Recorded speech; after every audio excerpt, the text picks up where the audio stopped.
Hello, my name is Chuck Wolf. Over the years, I've worked in many different roles, including leading my own leadership consulting company since 1994. I've worked for and with some of the best companies and universities in the world, and have had the opportunity to work with government officials, military organizations, and public and private schools. I'm a leading expert and pioneer in emotional intelligence. Since 2009, I've been a volunteer hosting a radio show I created called The Emotion Roadmap: Take the Wheel and Control How You Feel. I really enjoy making a difference in people's lives. The show is on award-winning community radio station, WPKN in Bridgeport, Connecticut. In recent years, Simsbury Community Television has been sharing my shows on their station and on YouTube. My sincere hope is that everyone who watches regularly will learn how to use the Emotion Roadmap in their own lives by listening to people who call in to get help with challenges at work, home, and in communities. To learn more, go to www.emotionroadmap.com. If you have a comment or question, email me at cjwolf@cjwolf.com. Thank you and enjoy the show.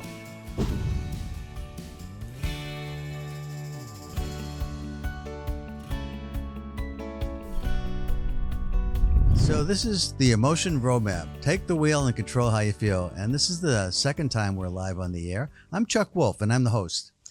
The show is about having people call in. And you can see, if you're watching on the YouTube channel, you can see a number to call and then a password or pin that you can type in afterwards and then put the pound sign. And you can talk with me.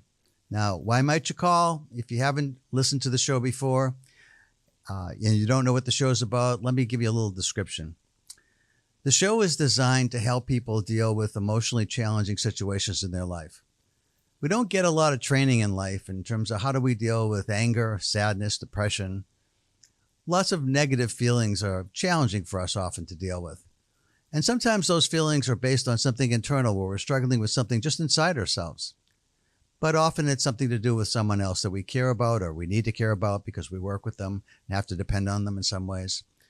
And so whenever we have conflict or we have decisions to make that are going to impact people and some people negatively, and we have lots of things in our life that might challenge us and feel like we're uncertain, and sometimes we feel stuck and doubtful about really what's the right thing to do. So I've spent a lot of my life in helping people try to deal more effectively with emotions. From the time I was a school counselor to a family therapist to a leadership coach, and in the last several decades, I've become a specialist and a recognized expert in a field called emotional intelligence. And what we're learning from emotional intelligence is that emotions are actually more malleable than you might think. Most of us, if you're familiar with poker, you kind of have to play the cards you're dealt. You feel like whatever emotions you're feeling, you just have to deal with it.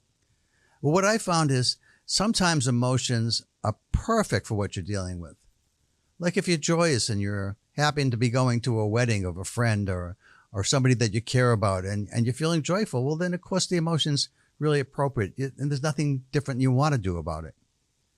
But what if you're feeling joyous about something in your life and you're at a wake or a funeral or you have to deal with something very sad at the same time you're feeling joyous? Well, that doesn't feel quite right. But what do you do with that? How do you manage that? Or what if you're very anxious and you've got a big presentation to make and you're really nervous and you want to feel calm, maybe even confident? Anxious isn't that helpful, not at that time. So how do you change your feelings, or can you even change your feelings? So I've discovered several ways to change feelings. And it's based on the work that I've done for a long time with some of the leading pioneers and experts in emotional intelligence. And I'll mention them real quick, just so you know that if you know anything about emotional intelligence, you know there's several people that are out there. And looks like, thanks. I wanted to give you the number to call in case you want to call. But there's several experts out there. Possibly the most well-known person is a fellow named Dan Goleman, who wrote a book in 1995 called Emotional Intelligence: Why It Might Matter More Than IQ. And so Dan really introduced the topic to the general population. But before Dan, there was a couple of psychologists that started talking about emotional intelligence in 1990, actually. And those two people were named Peter Salovey and Jack Mayer. Peter became president of Yale University. He's back in the classroom right now, but he was 10 years president Yale University, and Jack's a professor of psychology at the University of New Hampshire. And Peter, Jack, and a friend of theirs, David Caruso, asked me to work with them back in the 1990s to help them find ways to make emotional intelligence useful to people. And during the time that I worked with them, I discovered that there's a way to help people understand how to be smarter about the emotions they're feeling. Now, it's always important to recognize that your emotions are designed to be helpful. They're designed to inform you, to warn you sometimes of impending danger, or that to be on the alert, or to recognize when someone is threatening someone else that you care about, or threatening your job or your property, or in some way, your emotions are designed to be informative, and they're part of our evolutionary system. I actually learned that from Peter Salovey. Now, that's nice to know, but what if what you're feeling isn't really helpful for what you're trying to get done? Like, you might be really angry with something that happened at work, but you also need your boss. And one of the things that I've got to learn is how to pay attention to my cell phone if before I go on live streaming. So I'm going to take a moment and just shut this down. So I am not going to be dealing with this again. Sorry about that. So let's see. And this will take me 1 second. Done. So what I was saying was that this idea of emotions working for you and working in a way that's really helpful to you is really important to understand, that the emotion you feel at a particular moment in time might not be the best emotion. That's one of the other things that the science of emotional intelligence has taught us, is that there are some emotions that are ideal for certain tasks that you have. Well, what if you know what that emotion is, but that's not what you're feeling? You're not feeling it. How do you get from what you are feeling to what would be ideal to feel, or at least better to feel? And that's what the emotion roadmap's about. That's what I created. That's where I entered the scene as somebody who had expertise in taking theoretical knowledge and making it come alive for people. So I help people. I help people deal with their bosses. If their bosses are, driving them a little crazy, maybe it feels like you're micromanaged and the person won't leave you alone, and you're trying to think, how can I say something to my boss without getting in trouble? But I'm tired of him or her just looking over my shoulder when I'm trying to do stuff. And it just seems wrong to me. And I feel like I'm competent, but they don't think I'm competent. How do I fix that? So I've had people call and ask me questions like that. I've had people call and say, I got this person I work with who doesn't get me what I need on time. So I'm being criticized for being late with what I'm supposed to produce. And I pointed out, well, I can't get done what I need to have done if it's not on my desk on a timely basis, and no one's helping me deal with that other person, and they're just being critical of me. What do I do then? So I've helped people with work situations. I've helped people deal with siblings. I've helped people deal with aging parents. I've helped people deal in their communities with problems in the community. It really doesn't matter to me. If you've got something in your life where you feel challenged and concerned, and you want to feel empowered and able to do something different, I like to use the tagline, take the wheel and control how you feel. How do you do that with emotions? Well, an emotion journey starts by knowing where you are and knowing where you want to get to, and knowing what steps you have to take to begin that journey to get started. And that's what I want to help you with. So I've actually had a radio show now for a number of years, for 16 years actually, on a community public radio show that is been on air. It started in 2009, and it's called the same name, Emotion Roadmap, Take the Wheel and Control How You Feel. I've had lots of people call me over the years. And so I'm doing this live stream in hopes that people will find me here on Simsbury Media and on my own YouTube channel, CJWOLFE5. And then if you're watching this and you want to talk to me, you can look at the number online. But if you listen, I'll give you the number. I'll read it.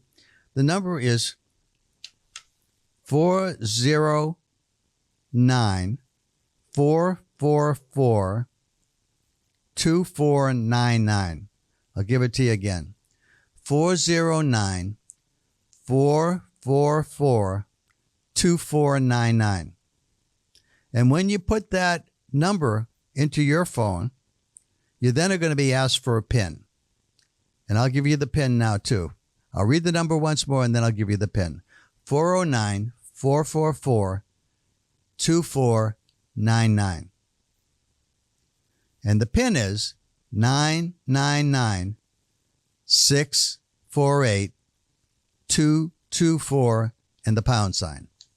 And so if you get that, you are going to be have a chance to talk with me here live at the show, and I can help you. And by the way, the reason for doing the show like this and doing it as a volunteer is because I really like helping people. Number one, I really enjoy making a meaningful difference for people in their lives if I can.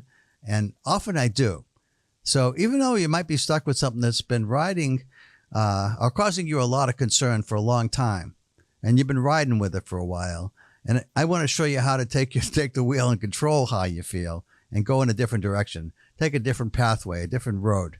That's the concept of a roadmap, to get from one feeling, what you are feeling, to what would be ideal to feel. That's the goal. So again, if you want to call, the number is 409-444-2499. And you can see it on your screen. The PIN is 999-648-224 and the pound sign. So let's see if we get any callers. The last few times we've been on the air doing this, I guess this is actually the third time, because we've had two callers at two different times. The callers were different. One was a fellow who was in the U.S. Army, a fellow named Jack, who was just finishing up his tour of duty and about to try and find a new career outside of the Army. And we talked for a bit, and by the time we were through, Jack had a plan. He felt pretty good. He had a mentor he was going to seek out. He had some college courses that he had left to take that he was going to use the GI Bill for, and he had a major he wanted to take, and a profession he wanted to join. And he had an uncle who he thought could be really helpful to him. And by the time we were through, he was feeling really grateful and maybe the words empowered to take his current skill set and to grow that skill set and to change and transform into something where he was dreaming about being a particular role as a teacher, and that was the goal he had. And we found a way in our conversation together to help him find kind of a roadmap to get there. So again, we're hoping that somebody calls. It'd be nice to get a call. So that was one call. We had another call that somebody had a hobby that was problematic for him, and we talked about the hobby.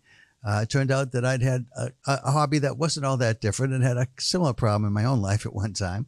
And anyway, by the time we were through, he realized that if he was promising his partner and the other people that were in his life that he was going to do something about this and make it a business, it was pretty clear that he couldn't just collect items. He would have to sell some of them to call it to really be a legitimate business. So those are the calls that we've had so far on the live stream.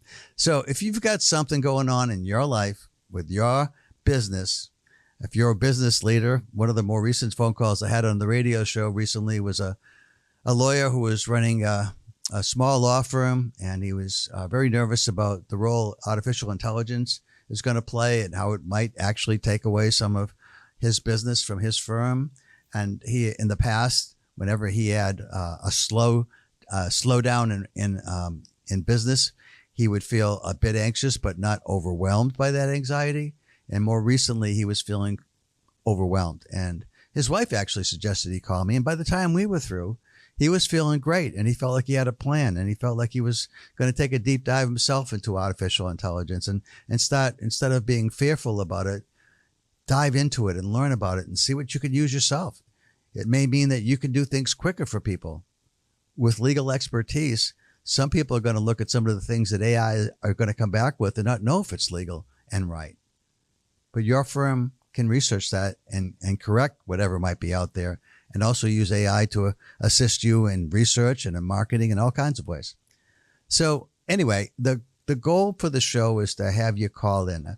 So while I'm waiting for somebody to call, in case that doesn't happen, and that's happened in the past, I'm going to just talk to you about some things that I think are important to understand about groups, and talk to you about when does a group become a team. I like to come in with topics that I think are important for people to understand that impact almost everybody. Most of us in different times in our lives are part of groups. And sometimes those groups feel very special to us. And they feel like they have a feeling like we belong. People care about us there. We understand what's expected and we're good with that. People act on what's expected. And when people break a group norm or a particular behavior is inappropriate to what the group is, maybe it's unspoken, but what everybody seems to know about the group. When a group norm is broken, people address it. They don't leave it unchecked because it's important for people to feel like they're part of a team, not just a group of individuals just happen to be gathered together, but a team where everybody supports one another, cares about each other, and everybody feels like they belong. There's no discrimination based on anything, not race, religion, age, gender, none of that. Everybody just feels like they belong to this team. And it's a special feeling that gets created. But how do you do that? How does that really work? In one of the interviews I did recently, and for, again, my radio show, I did an interview with a woman named Vanessa Druskett. And Vanessa is someone who has just written a book called Team and Emotional Intelligence. She's also had an article published in Harvard Business Review. Same title, Team and Emotional Intelligence. And she talks about how important it is for people to feel like they belong. Some of us are more introverted than others, and we think, well, I don't know if I really want to belong to anything, really. And yet, if you think about the times you have belonged, introvert or extrovert, doesn't matter. When you felt like you have belonged and you're part of something special, it feels special. It may not be something you sought out, but when it happened and you were part of it, you felt great. And you wondered if it's possible to ever feel that way again. It's interesting. I tend to be very interested in sports, and there's a particular situation when you're growing up as a young boy, becoming a man in Massachusetts. For many of us growing up, because that's where I grew up in Massachusetts, it feels almost like it's a religion to be a fan of the key major sports teams there. And I grew up at the time when the Boston Celtics couldn't lose a championship. I was alive when Bill Russell played 13 seasons for the Boston Celtics.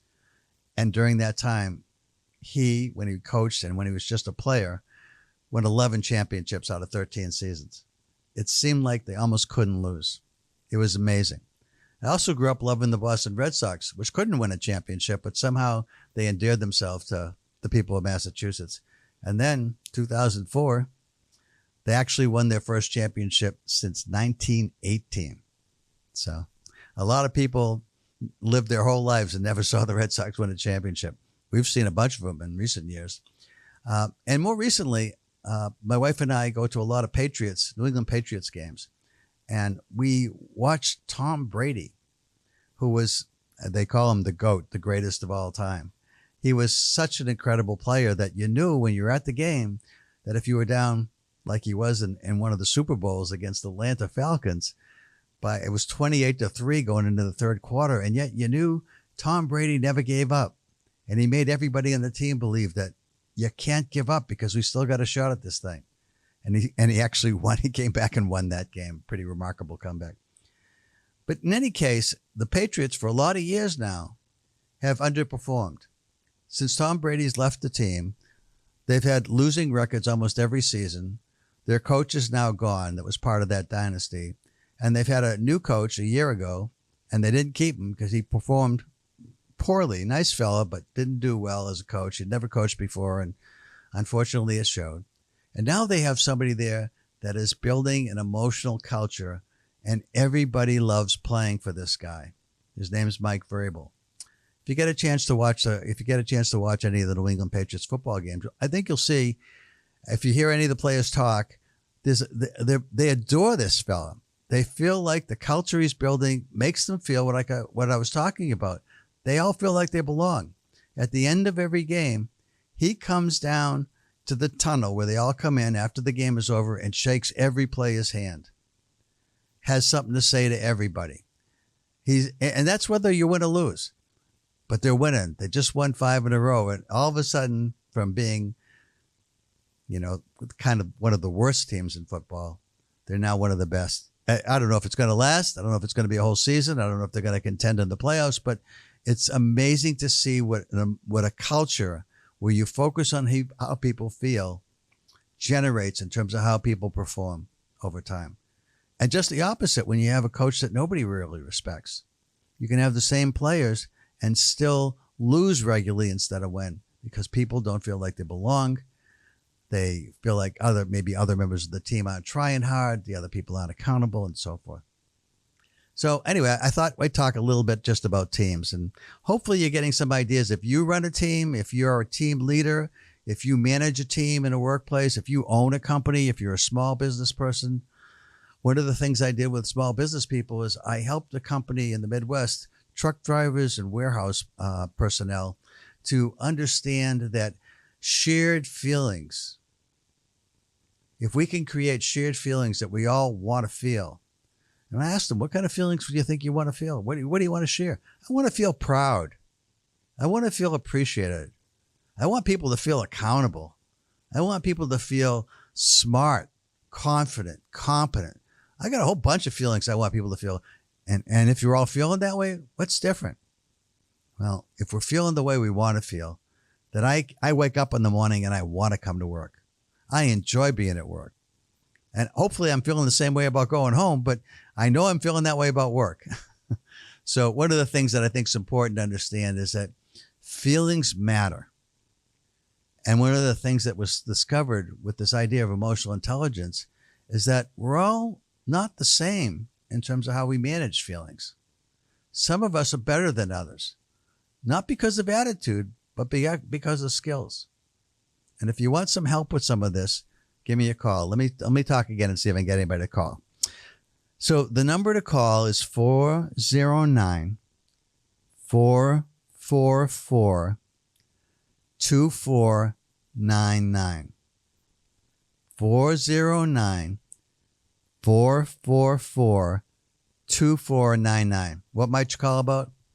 Again, something going on in your workplace? Are you the team leader? Are you having a problem with somebody on the team? Are you concerned about whether or not you're stepping up and being the kind of team leader you'd want to work for? Are you looking for some help along those lines? I've been a leadership coach for a lot of years. I've worked in a lot of wonderful places. I've done work for the military. I've worked at Harvard Business School. I've worked for small and family-owned businesses, all kinds of businesses. So we got a call. Hello? Hi, how you doing?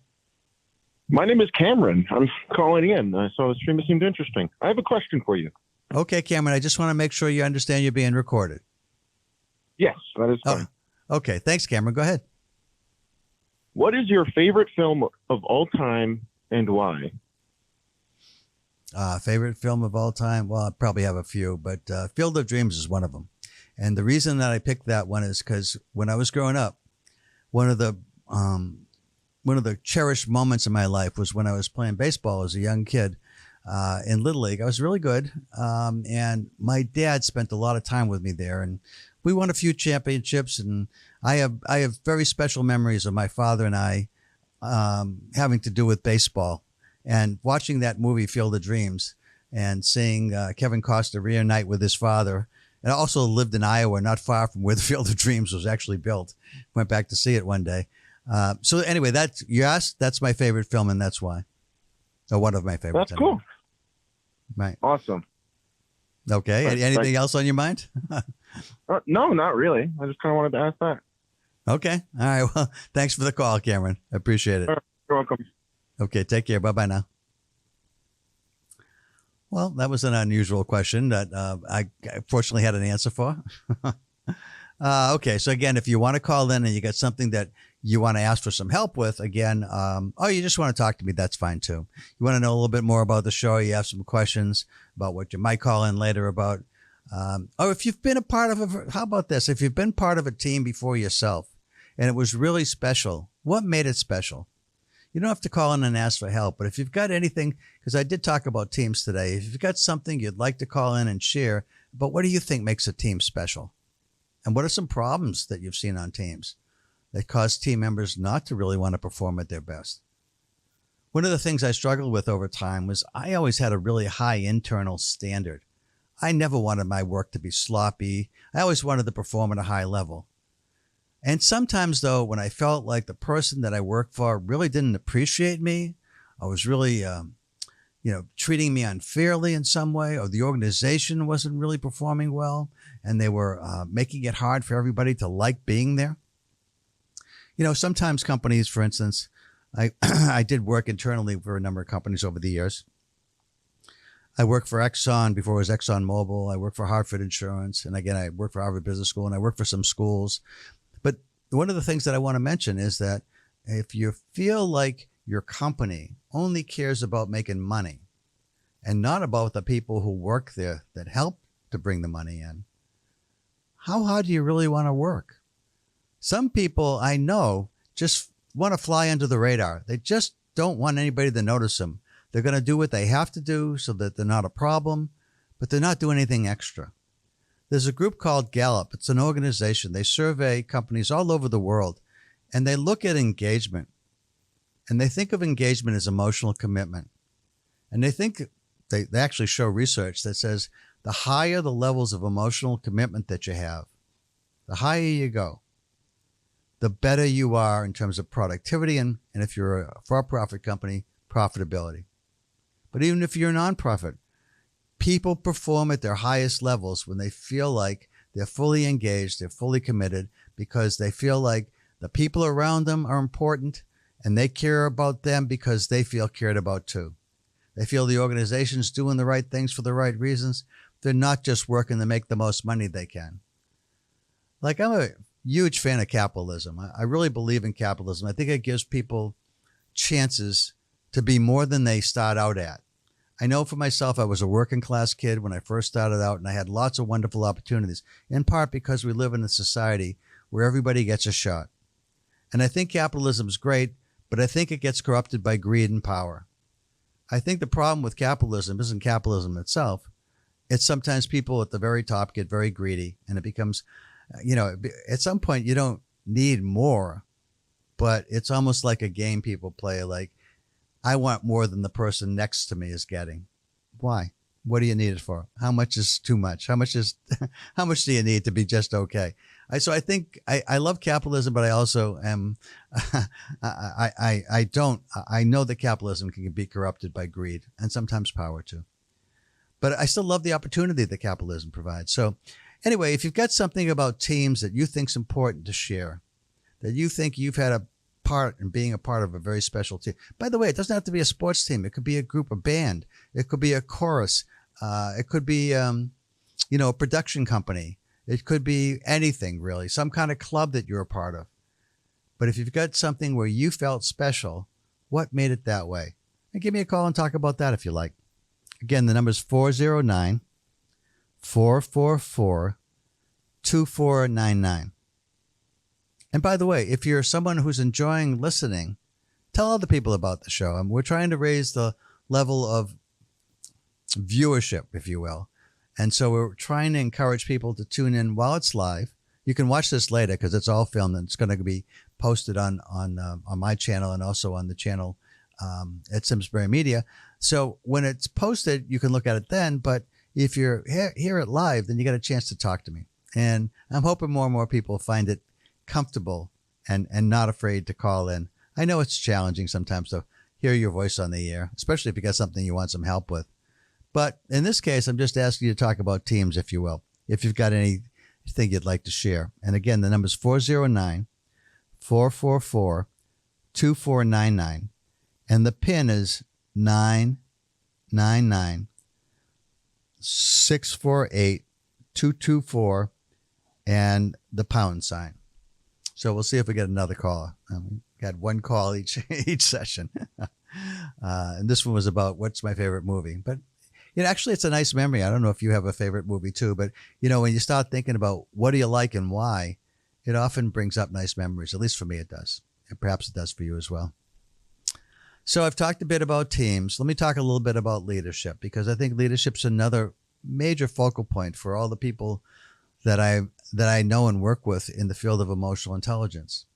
One of the things that I know about leadership that is that a leader not just a manager, but a leader, someone who runs an organization or a division or a large part of a company, those people often are the people who have the vision for what we can be or what we are or what we could become. And so in terms of leadership, I think you want your company and you want the people that work inside your company, you want everyone and everything to be the best possible version of the organization or of yourself. And what does that mean? When you think about you and you think about how you show up in life, are you always the best possible version of you? Are there times when you feel like you slip or you look back over the course of the day and you say, man, I wish I didn't say that, or I went along with those people or the people I'm hanging out with, and the stories we told, and we talked about other people, and I'm really uncomfortable with what I just did, but at the time I felt like it was kind of fun and seemed like it was important to belong, and so I just did some stuff I'm not feeling proud of right now. How do you make sure that you keep showing up as the best possible version of you? And I don't mean to be perfect. None of us are perfect. But we can keep trying to be. We can keep trying to be the best version of ourselves. We'll stumble over time. And if we do need to clean something up, one of the ways I think that people are the best versions of themselves is that they're not afraid to clean something up.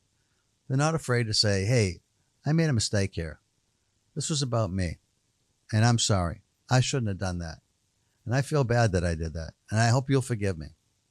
Saying I'm sorry is good, but it's not the same as saying, will you forgive me? Because when I say I'm sorry, I think I'm done. When I say, will you forgive me? I know we're not done until you say yes or no. So if you'll forgive me, and I know that I've cleaned this up, I'm good. If I say I'm sorry, I just think I'm good, but maybe I am, maybe I'm not. At least as far as how you might feel if I did something injurious to you. So it's a kind of thing that I think as leaders, I have a good friend that's a really great leader. He's somebody I got the chance to work with. I've gotten to know some wonderful leaders in life. He was someone who was at the very pinnacle. He was managing property in Las Vegas, where it was a convention center and a very large hotel complex, and 10,000 people ultimately reported to this person. And he was someone who truly believed that people were his greatest value. Now, a lot of companies and a lot of leaders will say that, but do they act that out? Do they really step up and make the case that when somebody really needs them to be in their corner, they'll do that? I remember him talking one time to a very big customer who was bringing in several thousand people to the convention center. And he was explaining to the to the person who was managing that convention group. He said, I just want you to understand, I value greatly our relationship and our experience, but even more important to me is my relationship with the people that work for me. They were just having a conversation. I happened to be in the room when that was happening. And the person looked at me and said, okay, why do you say that? He said, because you know what's going to happen when you bring your people here. Their experience, their total experience is dependent on the people that work for me. This isn't about you and me. It's about the people you bring here, and the experience they have is dependent on the people that work here. That's why I care so much about them. They are going to make or break the experience for your people. And the better we treat them, the better they'll treat you.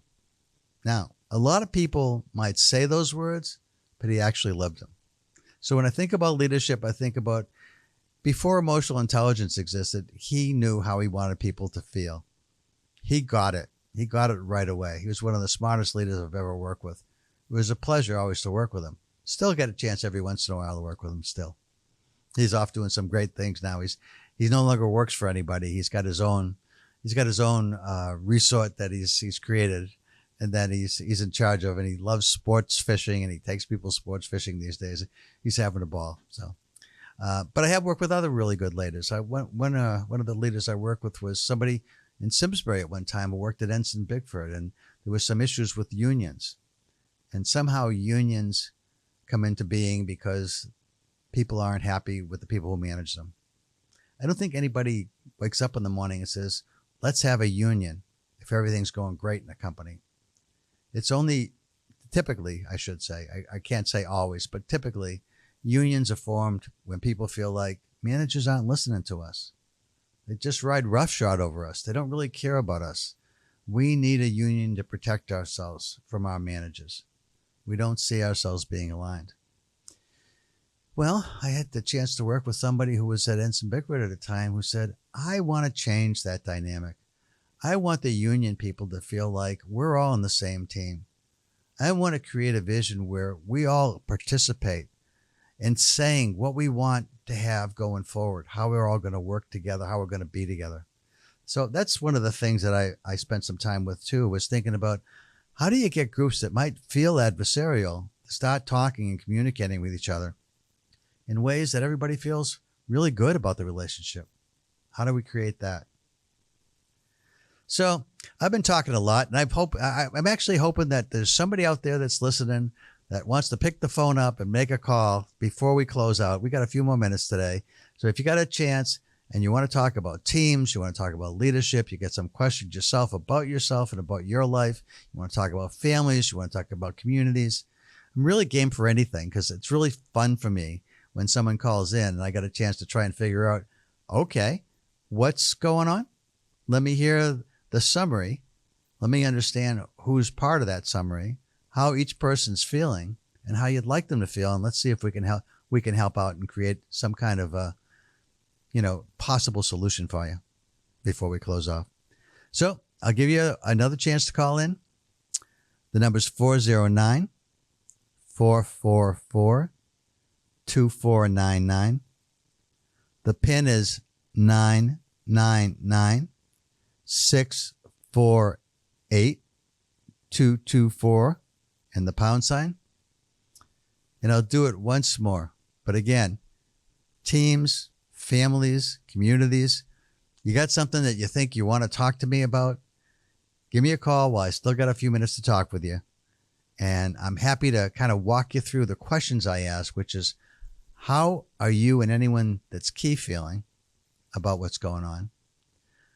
How would you like you to feel? And how would you like them to feel? What would be ideal for you and for them to feel?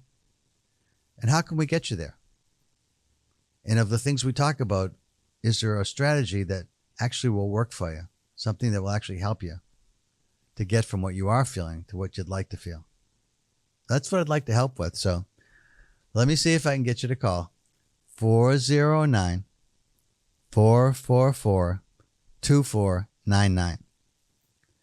Now, Neil Young has a great song. It has a line that says, it might have been.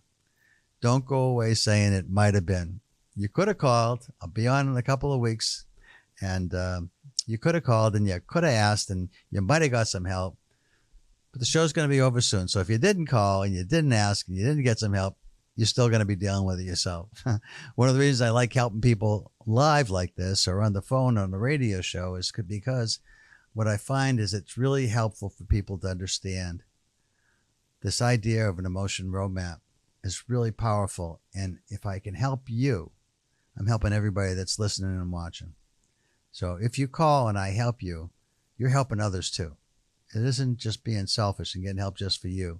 Your willingness to call in and talk about something that you'd like some help with, that actually works to help everybody that's listening and watching. So one more time, 409-444-2499. And the PIN is 999-648-224 and the pound sign. And that's my last request. At this point, I'm going to talk a little bit more and then we'll sign off in a little bit. So again, if you want to call, please do. Again, I'm Chuck Wolf. The show's The Emotion Roadmap. Take the wheel and control how you feel. And if you have something you've heard that you'd like to talk about, whether it's asking for help for yourself or just something about teams or leaders or families, let me know. In the meantime, I'll tell you one more thing. I'll talk a little bit about families because that's the other major topic that I often end up talking about when people do call in. Families are great a lot of the time. They're fun to be with. You grow up with your brothers and sisters, if you have them, if you're lucky enough. Hopefully you have a loving family that you're part of. Not everybody's lucky enough to have that. But oftentimes family members are also needy. Something happens to somebody in the family and they can't fully function the way that they have been functioning. And they're now in dire need of some support and some help. And one of the things that makes a family feel like a loving family is when people start to figure out how to network and be there for your loved one. Lots of times people say, I love you, I adore you, I appreciate you, I value you, I care about you. And then the moment of truth shows up where they need some help. Are you there for them? Can you be there for them? Will you be there for them? Are they there for you? Have they been there for you? Will they be there for you? One of the things I'm working on these days, several things. This emotion roadmap that I've been working with since the 1990s, I've literally helped thousands of people in all kinds of venues and walks of life. And one of the things that I'm really doing some specialized work in right now is with a Yale faculty member who is working with me to help with a concept of caregiving or caretaking. Sometimes as a parent, you have a child that obviously needs care, but sometimes special care, special needs, some disabilities in some ways, illnesses. They need some special care from you. And maybe that care lasts a lifetime. It isn't going to change. They aren't going to grow up and have the wonderful adult life we hope that all our kids have. Sometimes it's a partner, a spousal partner that's been great. You've done everything together and now the person can't. Some kind of progressive illness shows up in their life. Dementia shows up. Something stops the joyride that you've been on, and you have to deal with that. A long, long time ago, I worked with a psychiatrist as a family therapist. And he said, a lot of people, this was back in the 60s and 70s, long time ago. I'm old. I've done a lot of things. And they talked about unconditional love. And he said, this unconditional love of these 20-year-olds with each other is like, it's almost silly for them to say that. Everybody's really attractive when they're 20s and 30s, and everybody's kind of pulled together. It is attraction. It's lust. It's love at some levels, but that's not the same. Unconditional love, he said, is when you've been together for 70 years and your person that your partner is sitting in the rocking chair across from you and they need to have their diaper changed. I know that's a sad thing to say, but sometimes that's what happens, and you're there for them no matter what happens, no matter what's going on. So I encourage, I got one more caller. Go ahead. Who's on the air, please? Hey man, I really like everything that you've been saying. I was just wondering what your favorite music album is. There you go. Okay, well, can I first ask your name and just to remind you that you're being recorded? Okay. Yeah, my name's Jim. Yeah. I'm sorry. I know I'm being recorded. Was it Jim? Is that what you said? Yeah, it's Jim. Okay, and what did you ask me about my favorite album? Yeah, what's your favorite music album? Well, there's several. One of the ones I liked a lot, I guess, was for a long time, and I still enjoy it today, is Sgt. Pepper's Lonely Hearts Club Band. That was one of my favorites from a long time ago.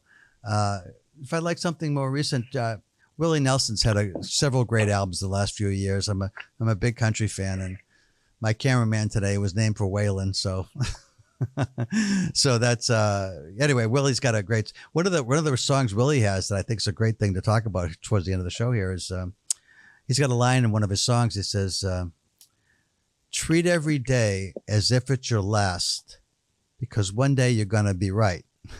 Treat everyone the way you want to be treated and see how it changes your life. And I love that. I think I've been a big fan of Willie's, and that's I think 2023. So that's a more recent one. Does that answer it? Yeah. How about you? Yeah, I really like that outlook on life. Thank you. How about you? What's your favorite album?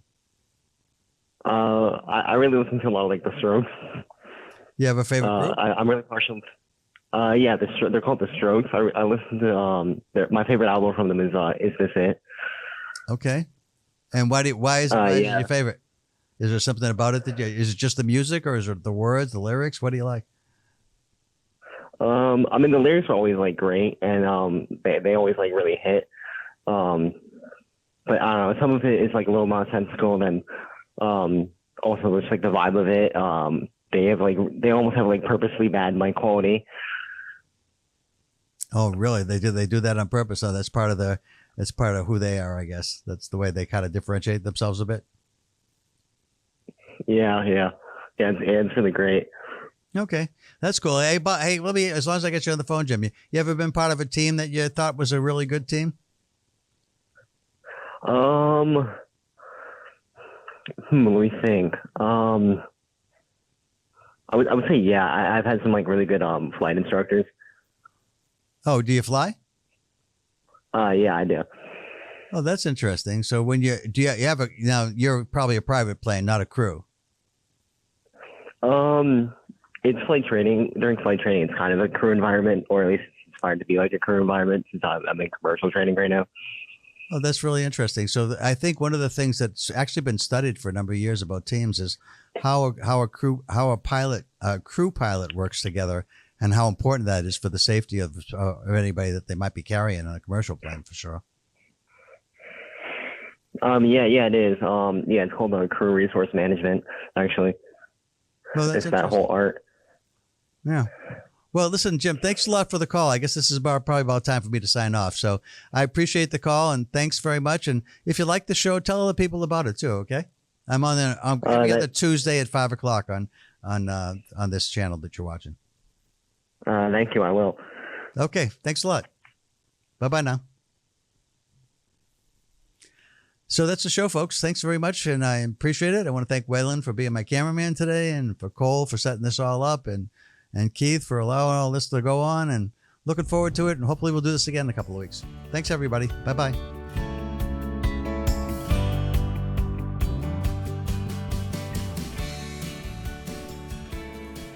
For over 40 years, SCM has been the voice of our town, bringing us together through local programming, education, and live broadcasts. SCM isn't just about television. It's about empowering our community, ensuring our voices are heard during government meetings, and celebrating milestones like our high school graduations. But today, SCM faces a challenge. Our funding structure is based on television subscriptions. And it's no secret, people have been cutting the cord. With a shift to internet-only subscriptions, SCM receives less revenue, even though all our programming is freely available online. We need your support. We need your support. We need your support. We need your support. We need your support. Your donation can make a difference. It will ensure that SCM remains open, continues to educate our youth, and keeps our community informed. Thanks to SCM, I've been honing my creative skills, helping me work towards my college degree. SCM is crucial for keeping our community connected. SCM isn't just here to broadcast local events.